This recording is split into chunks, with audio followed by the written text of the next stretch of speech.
So this is going to be part 2, and I'm going to talk a little bit about what structural dynamics engineers actually do. What I do is just a really small part of what a structural dynamics engineers do. I'm also super new, guys. I've been doing this for 2 years now. I've barely scratched the surface of what there is to know and to learn about structural dynamics. This is what I do, though. Part of what our jobs as structural dynamics engineers is a lot of times there's low frequency and high frequency teams. I'm currently in the high frequency team, so what we mostly deal with is either engine vibration. We have test data either from actual flights or from test stand data. The low frequency teams usually deal more with what we call CLA, coupled loads analysis. Deals more with lower frequencies, and when I say lower frequency, I mean between 20 and 50, sometimes up to 200. Depends on the vehicle and what rocket or what structure you're dealing with. And I haven't gotten into the low frequency realm as much yet. I hope to someday, but I started out as a high frequency person. We deal with components, valves, or avionics components. Okay, let's see, I have a rocket here. Yes, I know, it's the wrong rocket. I mean, not wrong, it's just not the Blue Origin rocket. It's not New Glenn or New Shepard. My friend gave me this when I left Virgin Orbit because he used to work at SpaceX. Steve, this made no sense. I don't know why you gave this to me, but I'm gonna give it to my nephew next time I see him and he's gonna love it. Imagine you have this rocket. Imagine you have a valve. A lot of the valves on the insides, and I don't know that much about valves to be honest, but I know that valves, they will have springs on the inside that will keep them closed, so it's like a compression thing. Imagine what would happen if you have this valve that is normally closed and something in the rocket engine, a turbo pump, it's going at a certain super high frequency, and that was exactly that natural frequency of that spring in that valve. Basically, you're gonna leak out of your valve or through your valve. And you don't want to do that. Avionics components. Avionics components is, they're usually more worried about high frequencies. They have a lot of the solder joints and all of that stuff, and they're tiny and pretty stiff. Or they have crystal oscillators or electrical relays and stuff.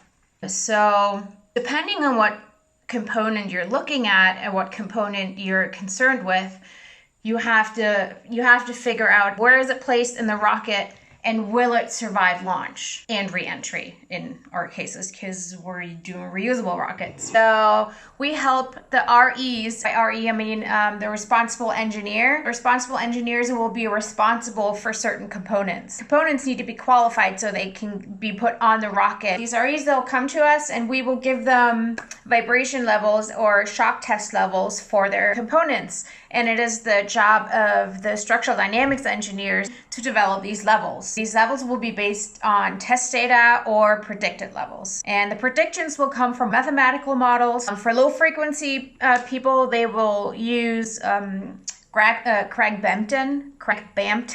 For predicting models for high frequency, it's FEA and SEA. FEA is finite element analysis. That will still deal with the low high frequencies. We use SEA for the higher frequencies, maybe 500 and up, maybe even 1,000 and up, it depends. SEA stands for statistical energy analysis.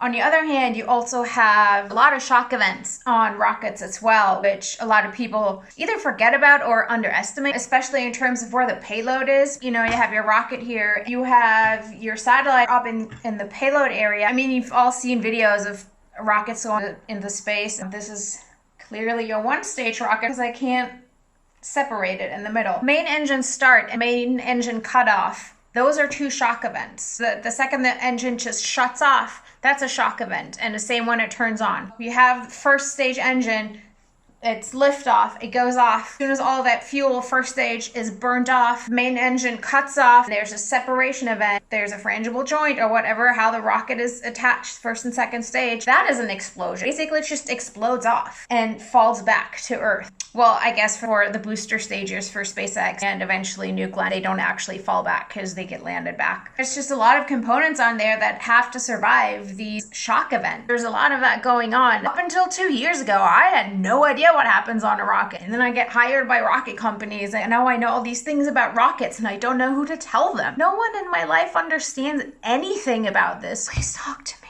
Someone talk to me. Part 3. This is where we get into the data. This is one of the most joyful things in my life, which is really sad. So my excuse, just that point in time when I'm kind of a data. I really like measurements.